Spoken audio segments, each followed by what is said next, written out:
Thank you.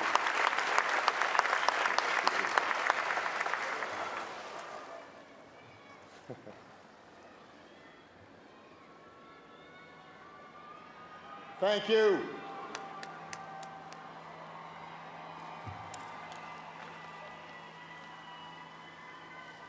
James Baldwin once wrote,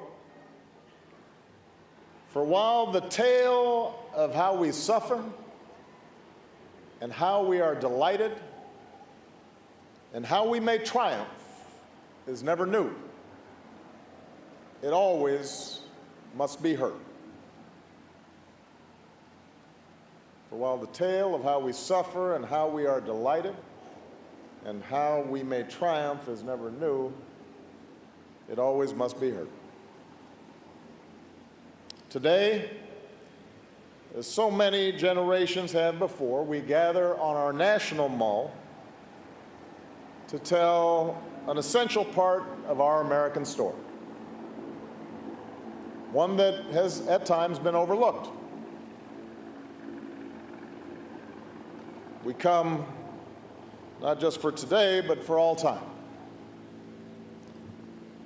President and Mrs. Bush, President Clinton, Vice President Dr. Biden, Chief Justice Roberts, Secretary Skorton, Reverend Butts, distinguished guests, thank you. Thank you for your leadership in making sure this tale is told.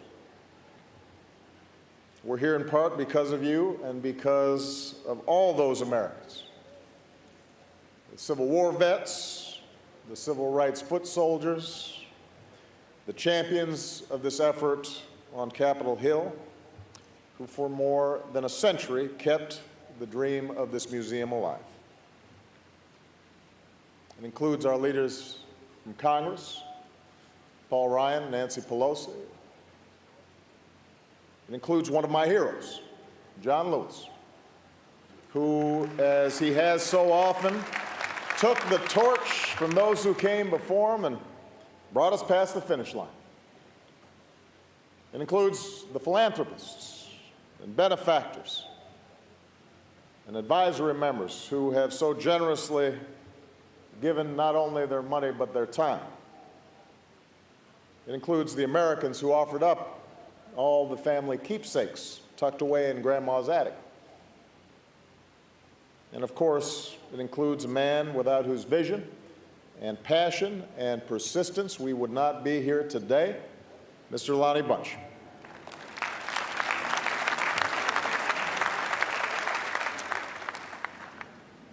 What we can see of this building, the towering glass, the artistry of the metalwork, is surely a sight to behold. But beyond the majesty of the building, what makes this occasion so special is the larger story it contains. Below us, this building reaches down 70 feet. Its roots spreading far wider and deeper than any tree on this mall. And on its lowest level, after you walk past remnants of a slave ship, after you reflect on the immortal declaration that all men are created equal, you can see a block of stone. On top of this stone sits a historical marker, weathered by the ages.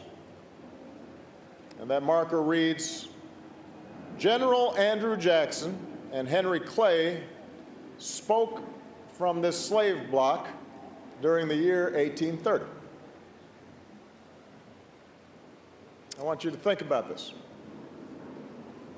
Consider what this artifact tells us about history, about how it's told, and about what can be cast aside.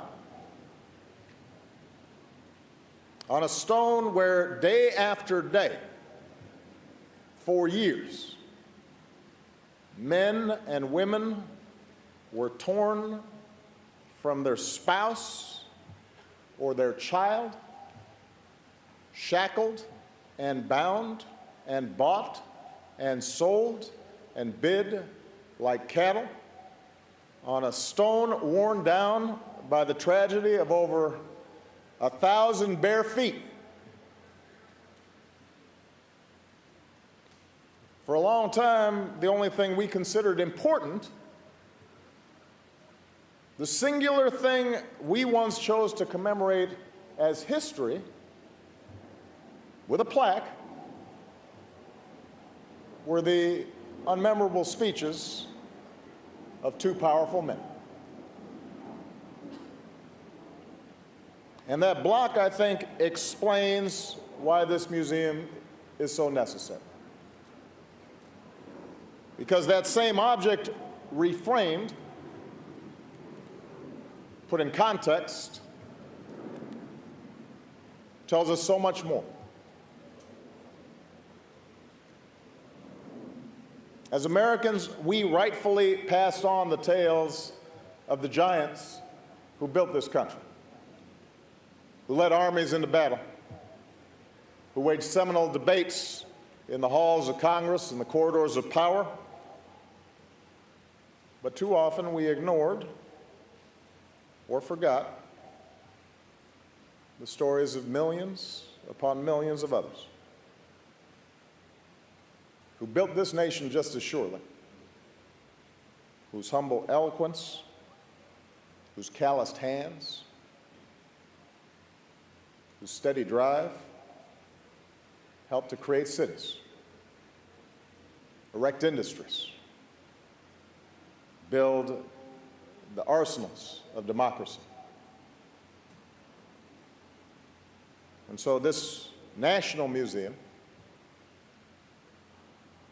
helps to tell a richer and fuller story of who we are.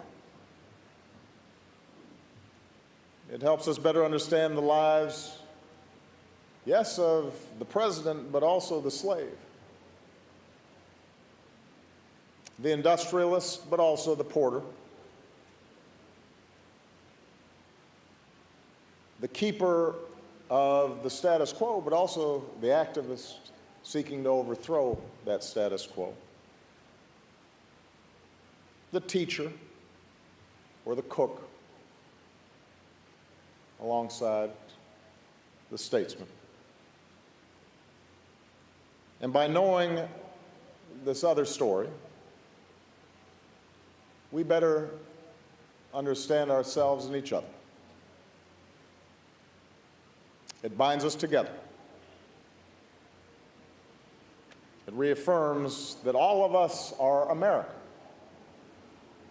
that African American history is not somehow separate from our larger American story. It's not the underside of the American story. It is central to the American story.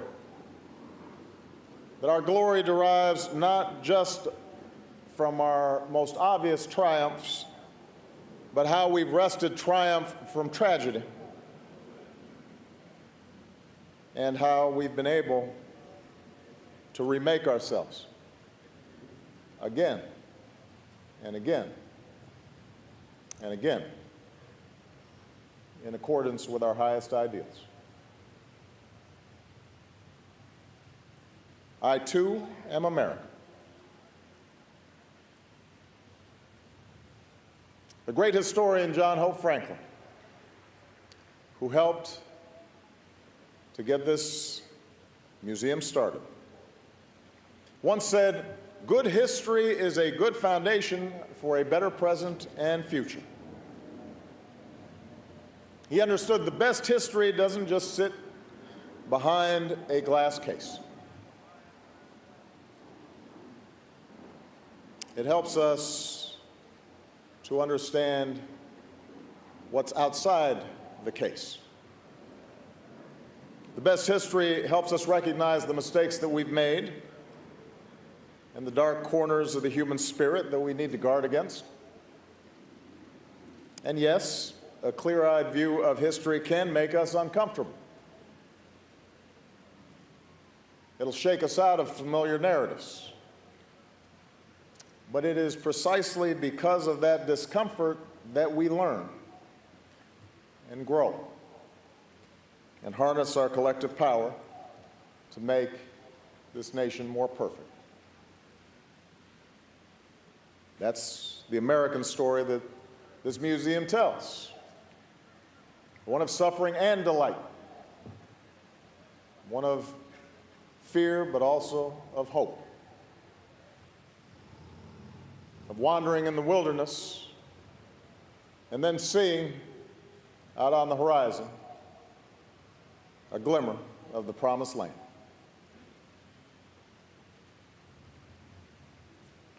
It is in this embrace of truth, as best as we can know it, in the celebration of the entire American experience, where real patriotism lies.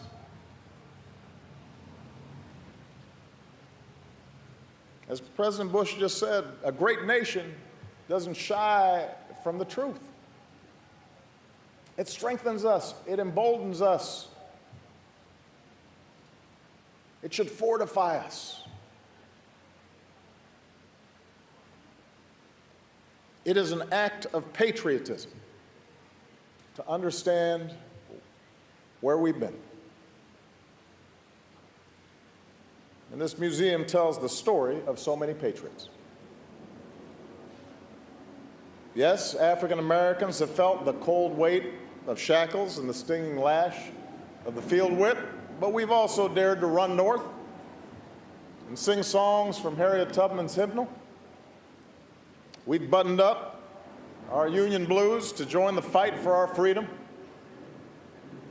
We've railed against injustice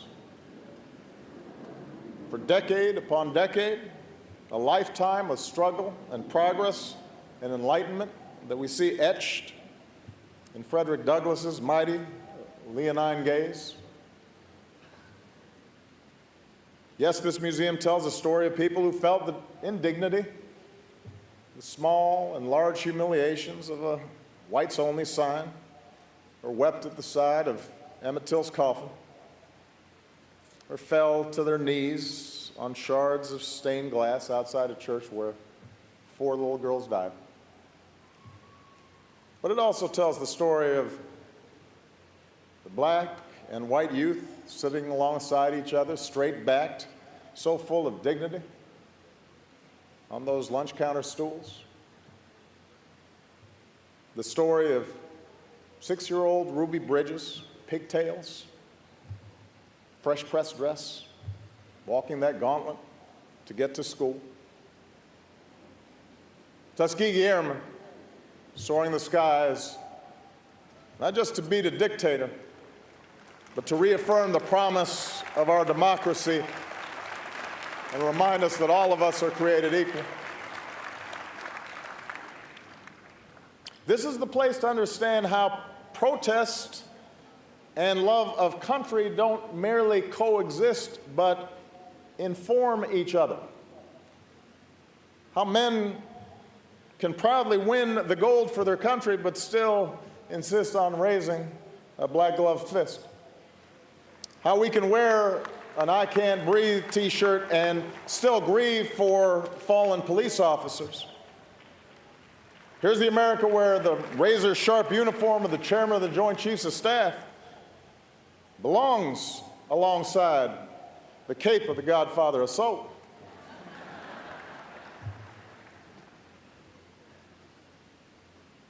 We have shown the world we can float like butterflies and sting like bees, that we can rocket into space like Mae Jemison and steal home like Jackie, rock like Jimmy, stir the pot like Richard Pryor.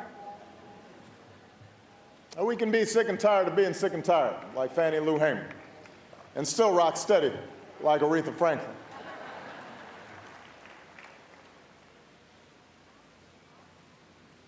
We are large, Walt Whitman told us, containing multitudes.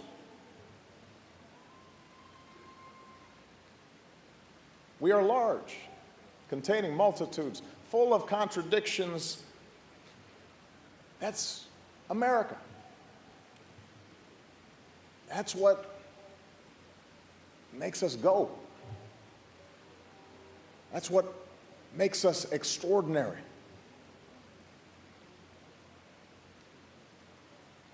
And as is true for America, so is true for the African American experience. We're not a burden on America or a stain on America. We're an object of pity or charity for America. We're America. And that's what this museum explains. The fact that our stories have shaped every corner of our culture. The struggles for freedom that took place made our Constitution a real and living document, tested and shaped and deepened and made more profound its meaning for all people. The story told here doesn't just belong to Black Americans. It belongs to all Americans, for the African American experience has been shaped just as much by Europeans and Asians and Native Americans and Latinos. We have informed each other. We are polyglot, astute,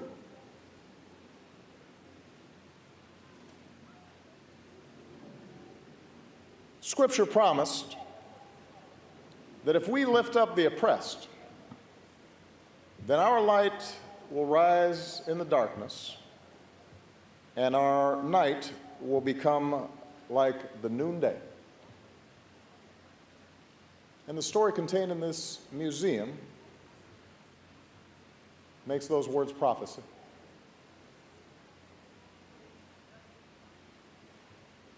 And that's what this day is about. That's what this museum's about.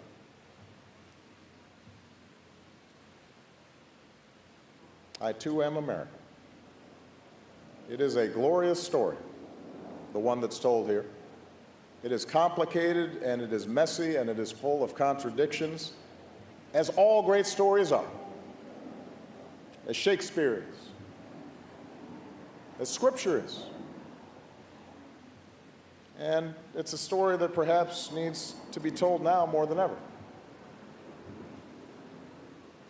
A museum alone will not alleviate poverty in every inner city or every rural hamlet. It won't eliminate gun violence from all our neighborhoods or immediately ensure that justice is always colorblind. It won't wipe away every instance of discrimination in a job interview or a sentencing hearing or folks trying to rent an apartment. Those things are up to us, the decisions and choices we make. It requires speaking out and organizing and voting until our values are fully reflected in our laws and our policies and our communities. But what this museum does show us is that even in the face of oppression, even in the face of unimaginable difficulty, America has moved forward. And so this museum provides context for the debates of our times. It illuminates them and gives us some sense of how they evolved, and perhaps keeps them in proportion.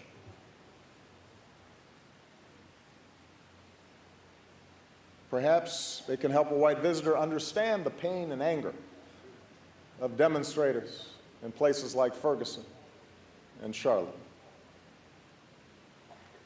But it can also help Black visitors appreciate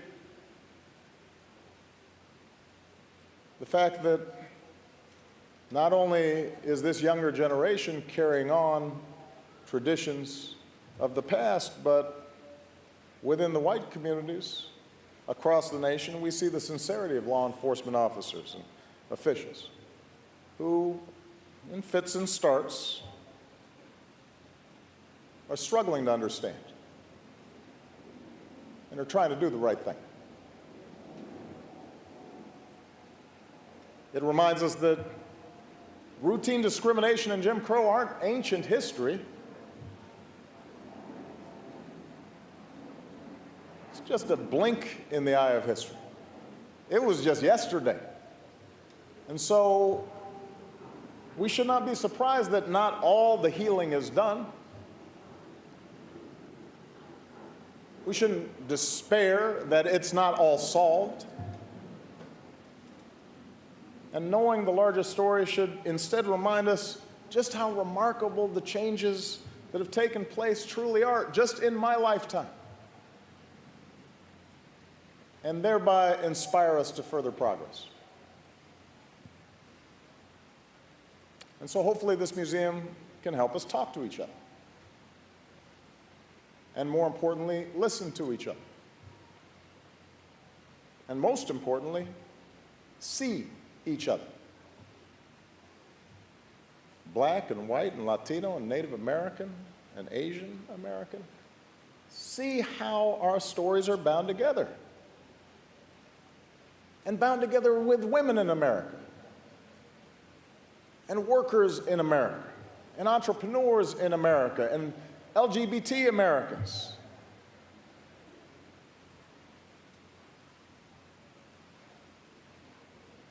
And for young people who didn't live through the struggles represented here, I hope you draw strength from the changes that have taken place. Come here and see the power of your own agency. See how young John Lewis was. These were children who transformed a nation in a blink of an eye. Young people, come here and see your ability to make your mark. The very fact of this day does not prove that America's perfect, but it does validate the ideas of our founding. That this country born of change, this country born of revolution, this country of we the people, this country can get better. Great. Mindful that our work is not yet done, mindful that we are but on a way station on this common journey towards freedom, and how glorious it is that we enshrine it here on some of our nation's most hallowed ground. The same place where lives were once traded, but also where hundreds of thousands of Americans of all colors and creeds once marched. How joyful it is that this story takes its rightful place alongside Jefferson, who declared our independence, and Washington, who made it real, and alongside Lincoln, who saved our Union, and the GIs who defended it, alongside a new monument to a king gazing outward, summoning us towards that mountaintop. How righteous it is that we tell this story here. For almost 8 years, I have been blessed with the extraordinary honor of serving you in this office. And time and again,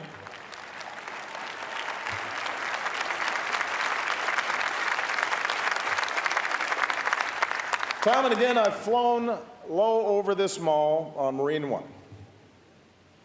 often with Michelle and our daughters. And President Clinton, President Bush, Laura, they'll tell you, it is an incredible sight. You pass right across the Washington Monument. It feels like you can reach out and touch it. And at night, if you turn the other way, you don't just see the Lincoln Memorial. Old Abe is lit up, and you can see him, his spirit glowing from that building. And we don't have many trips left. But over the years, I have always been comforted as I have watched this museum rise from this earth into this remarkable tribute. Because I know that years from now, like all of you, Michelle and I will be able to come here to this museum and not just bring our kids, but hopefully our grandkids. I imagine holding a little hand to somebody and tell them the stories that are enshrined here. And in the years that follow, they'll be able to do the same. And then we'll go to the Lincoln Memorial, and we'll take a view atop the Washington Monument. And together we'll learn about ourselves as Americans, our sufferings, our delights, and our triumphs. And we'll walk away better for it.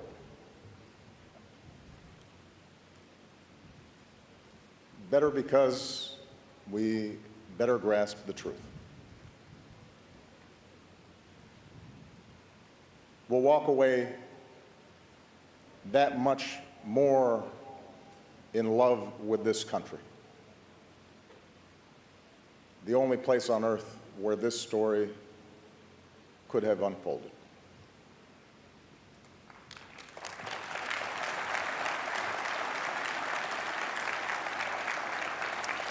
It is a monument, no less than the others on this mall, to the deep and abiding love for this country and the ideals upon which it is founded.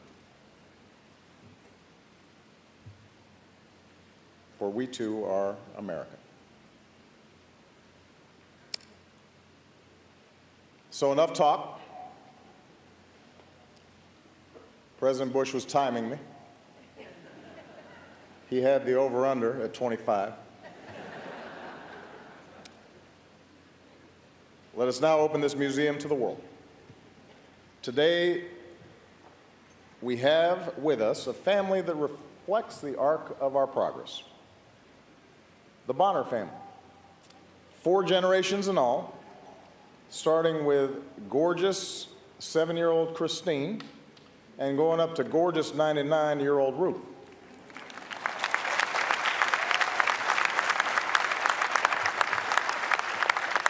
Now, Ruth's father, Elijah Odom, was born into servitude in Mississippi.